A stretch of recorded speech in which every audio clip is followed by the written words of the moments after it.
My father banned my grandparents out for not being good enough.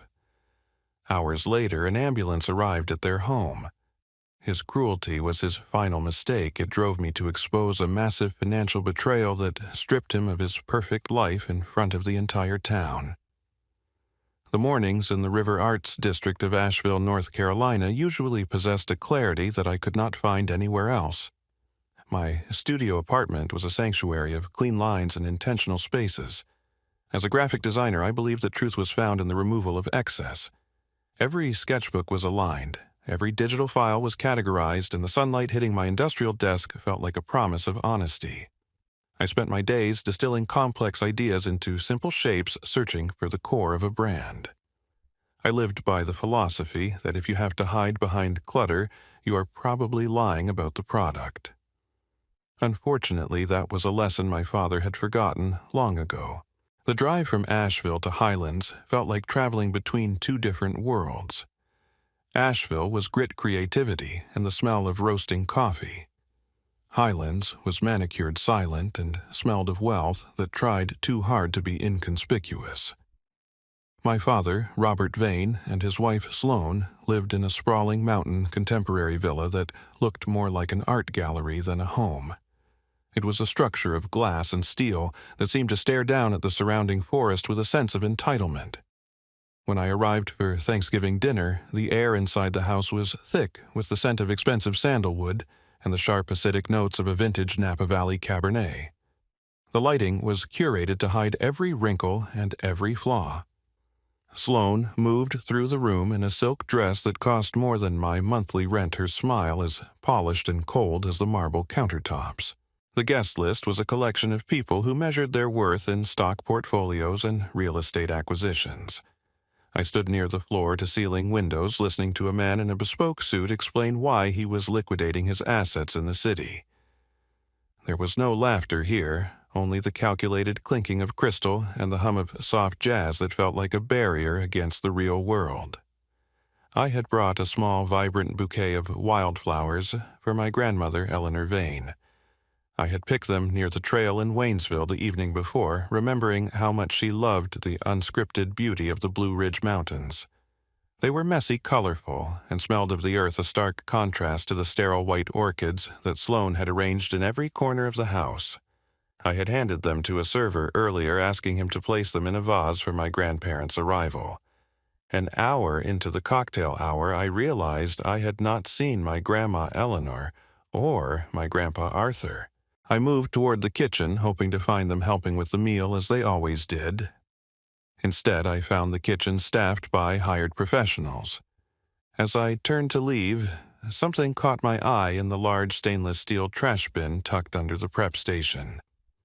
There, resting atop a pile of discarded vegetable peelings and expensive packaging, were my wildflowers.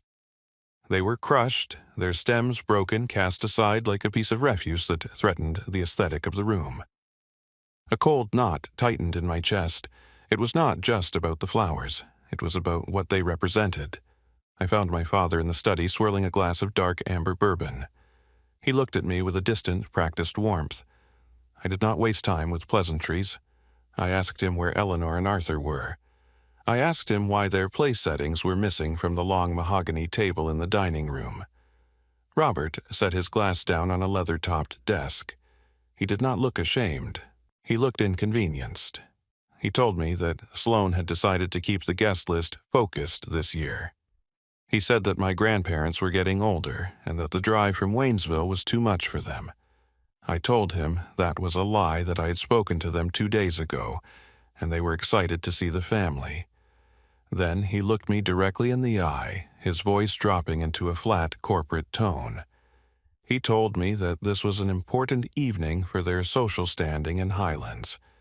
He said that my grandparents, with their mismatched clothes and their stories about the old days in the mountains, simply did not fit the class of the event they were hosting.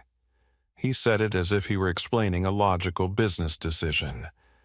He told me that they were not welcome at the dinner because Sloane did not want the aesthetic of her evening ruined by people who did not understand the world they now inhabited. The honesty I craved in my work was suddenly present in his cruelty. It was a jagged, ugly truth. I did not argue. I did not shout. I simply turned around, grabbed my coat, and walked out of that glass cage. The cold mountain air felt like a cleansing fire as I reached my car. I drove away from the glittering lights of Highlands, my hands shaking on the steering wheel, headed toward the small weathered house in Waynesville, where love was actually a requirement for entry. I was halfway down the winding mountain pass when my phone vibrated in the center console. It was midnight. The caller ID showed the name of Hank, my grandparents' neighbor for 30 years. My heart dropped before I even pressed the button. "Liam," Hank said, his voice ragged and breathless, "you need to get here. The ambulance is on its way." I found Arthur on the front porch. He was dressed up in his best suit, just sitting there in the dark. "He must have collapsed while he was waiting for your father to call. He is not breathing right, Liam. It is bad." The fluorescent lights of Mission Health Hospital hummed with a clinical indifference that felt like a physical weight. I sat in the plastic chair of the waiting room, my hands still smelling of the cold mountain air and the copper tang of fear. Grandpa Arthur was behind double doors in the intensive care unit, his life measured by the rhythmic beep of monitors and the forced air of a ventilator. Grandma Eleanor sat beside me, her small frame trembling, her hands clutching a worn handkerchief. She looked like a ghost of the woman who had baked pies only days before. It was exactly 2:45 in the morning when the automatic glass doors slid open with a hiss. I expected my father to rush in with worry etched into his face. Instead, Robert and Sloane marched toward us, looking as though they had been interrupted in the middle of a coronation. Robert had removed his blazer, but his silk shirt was crisp, and the scent of expensive bourbon trailed behind him like a toxic cloud. Sloane followed her eyes, darting around the sterile hallway with a look of pure disgust, her sequins catching the harsh light in a way that felt almost violent. "What were you thinking, Liam?" Robert's voice was a low, dangerous hiss. He did not ask about the health of his father. He did not look at the intensive care unit doors. He stood over me, his face flushed with a mixture of alcohol and rage. "You walked out on a dinner hosted for the most influential people in Highlands. Do you have any idea how that looked? You made us look like we have no control over our own family. You embarrassed us in front of the very people who hold our future in their hands." Sloane stepped forward, her heels clicking sharply on the linoleum like a ticking clock. "The Sterling family was there, Liam. We were discussing the new development project and you vanished like a petulant child. And for what? For a fainting spell." She waved a hand toward the doors as if Arthur's collapse were a minor social inconvenience. "The elderly fall. It is a part of life. It did not require a dramatic exit that suggested we are anything less than a united front." I looked at them, and for a moment I could not speak. The gap between us was no longer just a difference in values. It was a chasm of humanity. "He is your father, Robert?" I whispered, my voice trembling with a rage I had never known. "He waited on that porch in Waynesville for a call that never came. He was dressed in his best suit because he believed his son still cared.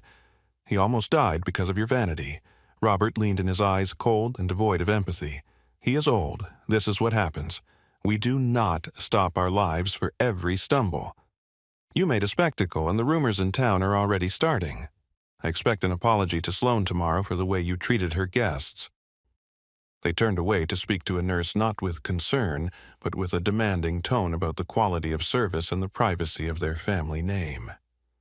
Grandma Eleanor let out a soft, choked sob. She reached for her large leather handbag, her fingers fumbling with the clasp.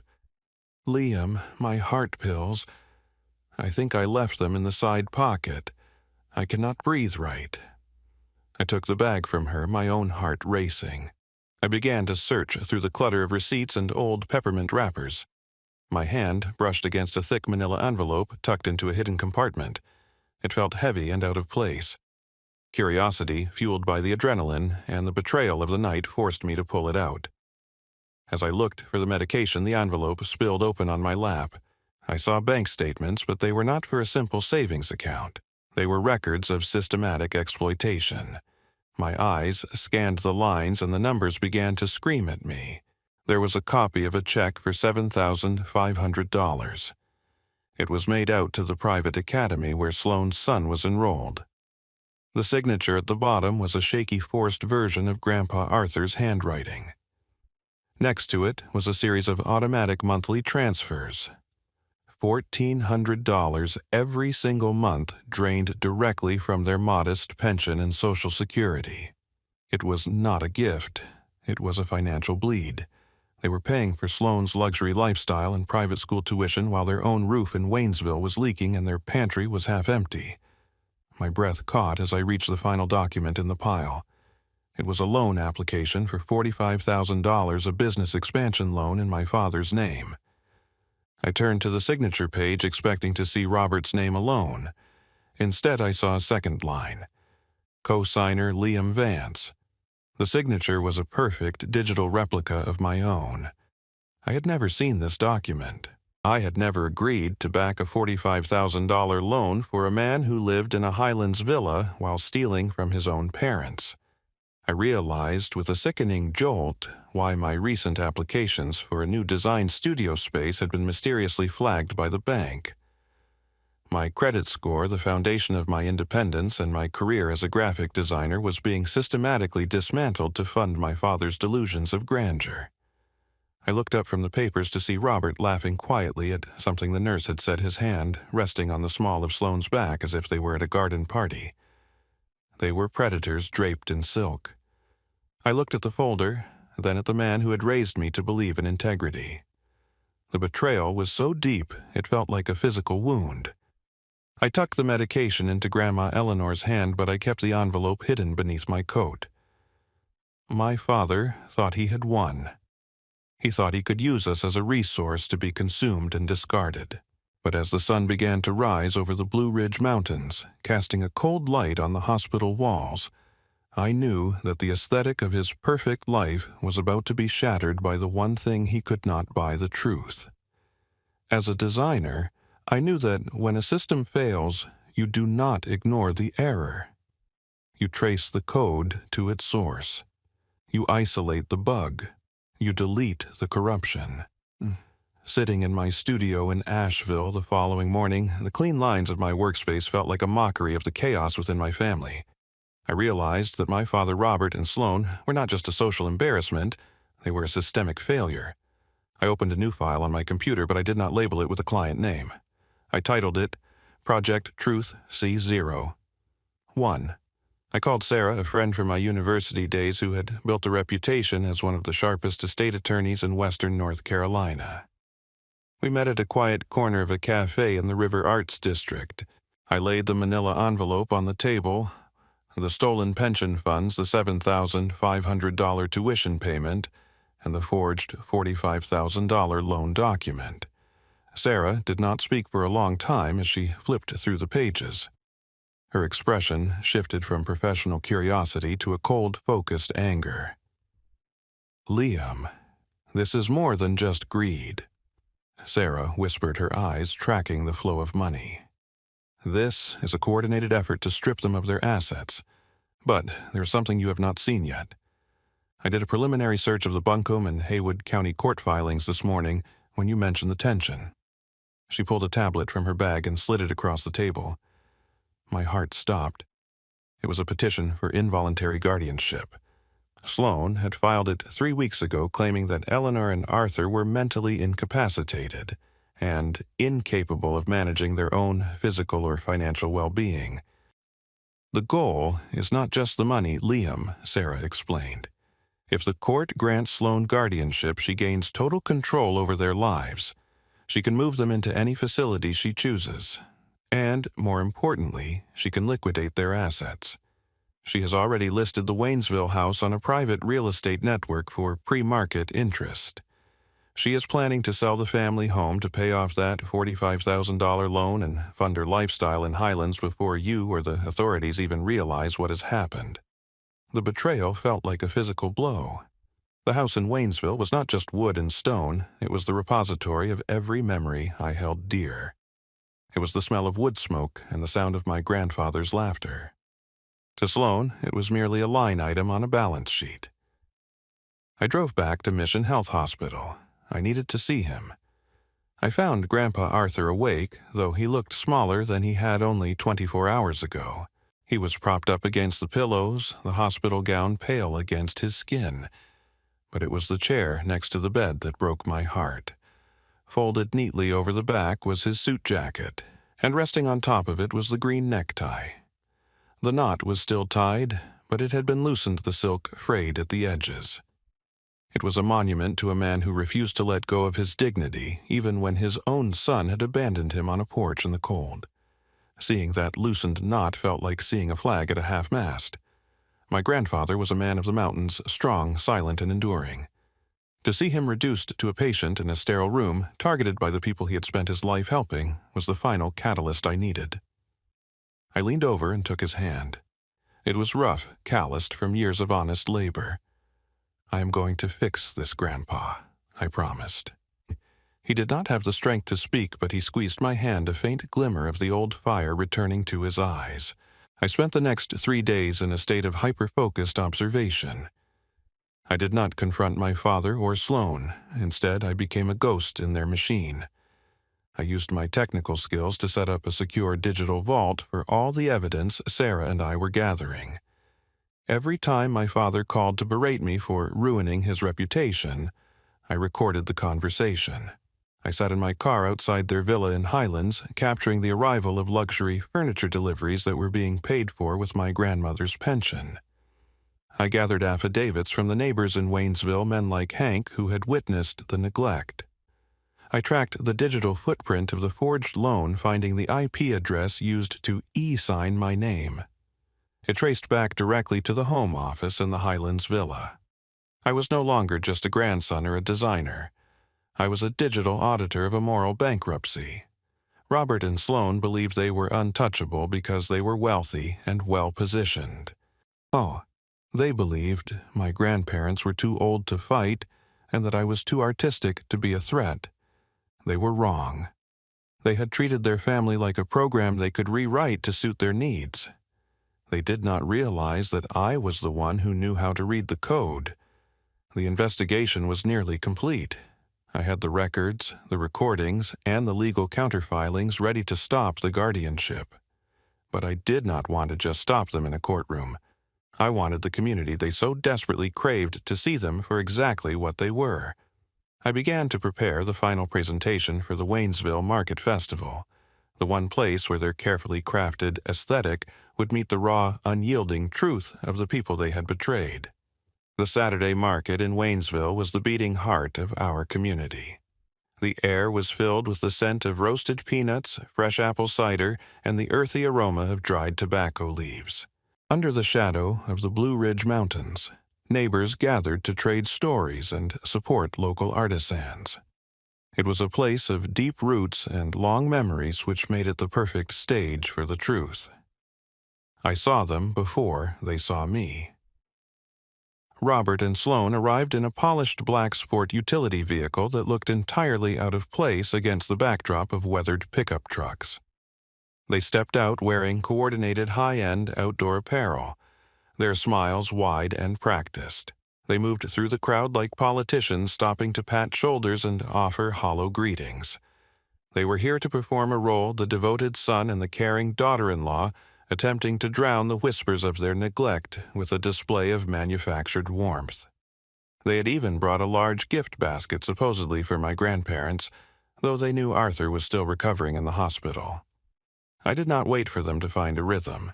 I walked toward the small wooden bandstand in the center of the square.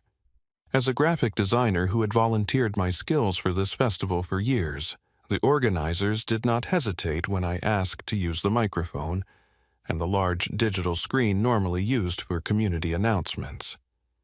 The chatter of the market began to die down as I tapped the microphone. Robert and Sloan stopped near a stall selling honey, their expressions shifting from feigned joy to sudden apprehension as they realized I was standing on the stage. "Good morning, Waynesville," I began. My voice did not shake. It was steady, anchored by the weight of the evidence I held. "We all know that this town is built on the idea that we look out for one another. We believe in family. We believe in honoring those who came before us. But today I have to share a story about what happens when those values are traded for greed. Robert stepped toward the stage, his face beginning to flush a deep, angry red. "Liam, get down from there right now. This is a private matter. Do not make a fool of yourself." I did not look at him. I looked at the crowd, at the farmers, the teachers, and the shopkeepers who had known my grandfather for 50 years. "I am not here to argue," I said. "I am here to show you the numbers, because numbers do not lie." I signaled to Sarah, who was standing by the laptop. The large screen behind me flickered to life. I did not show family photographs.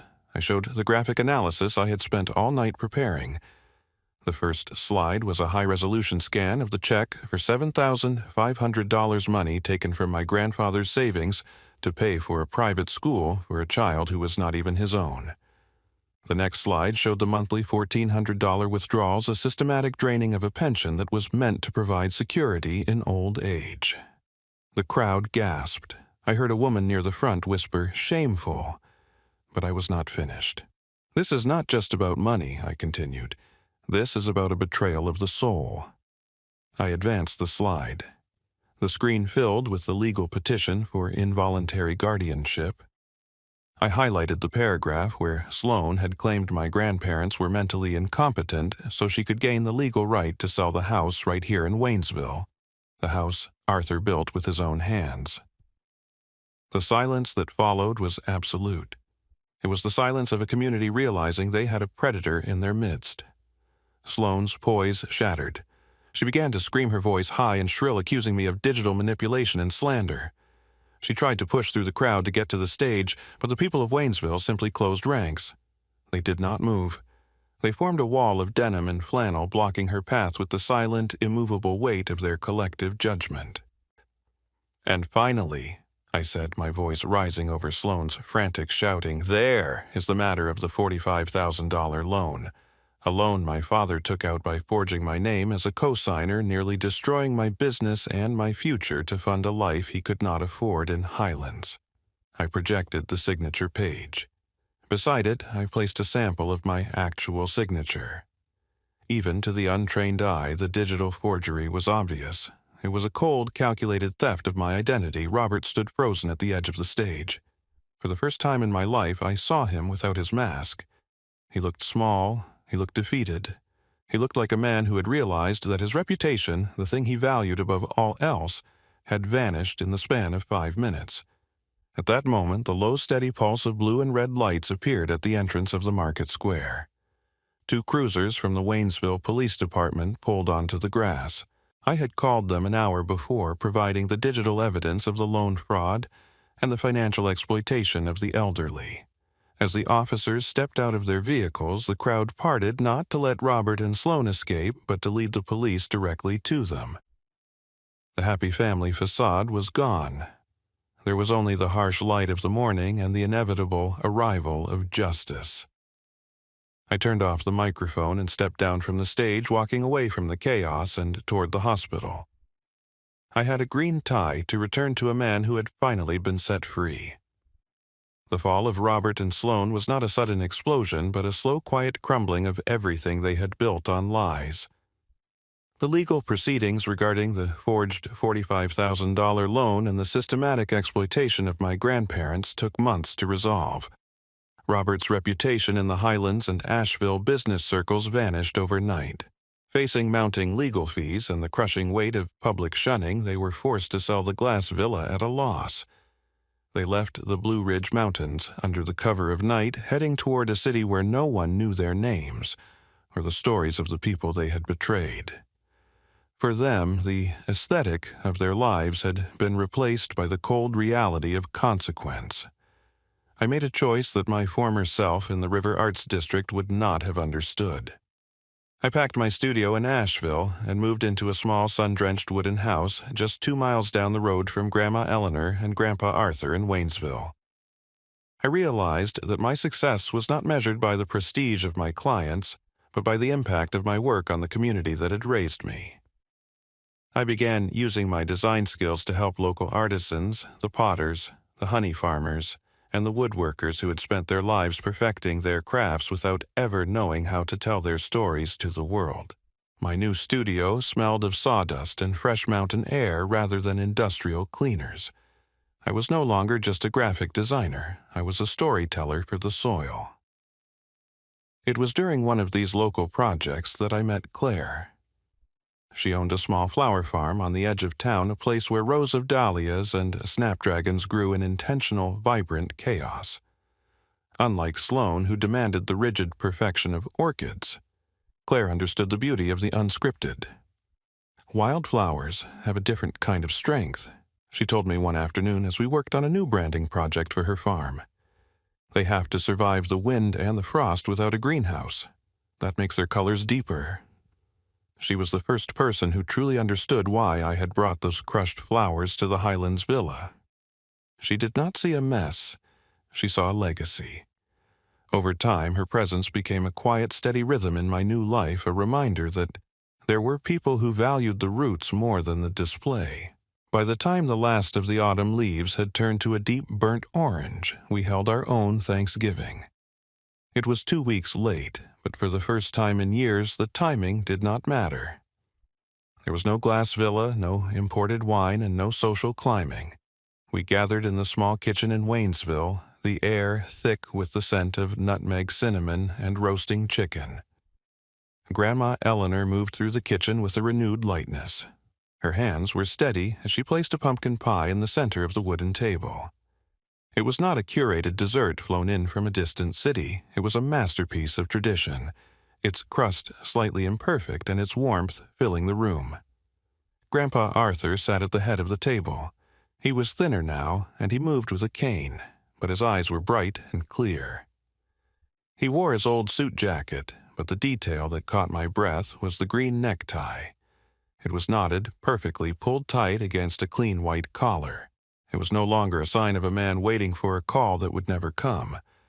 It was a badge of a man who was exactly where he belonged. As we sat together, Eleanor, Arthur, Claire, and myself, I looked at the table. We did not have silver trays or crystal glassware. We had mismatched chairs and a pitcher of cold cider. But the silence in the room was not the suffocating silence of a Highlands dinner party. It was the peaceful stillness of people who truly knew and loved one another. I realized then that my work as a designer had always been about finding the truth in a brand, but I had nearly missed the most important truth of my own life. I had spent years trying to maintain a bridge to a father who was willing to burn mine down for $1. I had learned that you cannot fix a system that is designed to be broken. You have to build a new one. I reached across the table and took my grandfather's hand. The calluses were still there, a testament to a lifetime of honest work. I felt a profound sense of peace. The debt had been settled, the house in Waynesville was safe, and the cycle of exploitation had been broken. As I looked at the flickering candlelight reflecting in the window, I thought about everyone who might be sitting at a table feeling invisible or betrayed by their own kin.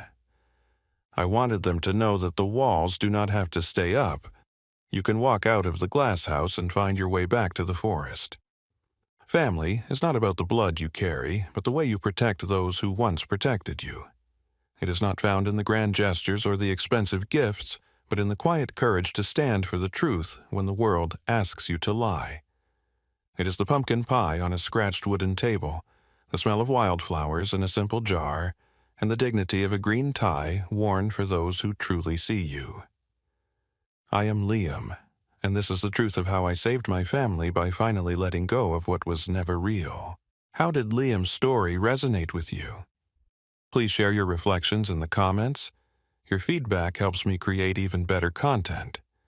If you found this meaningful, follow for more stories about truth and healing.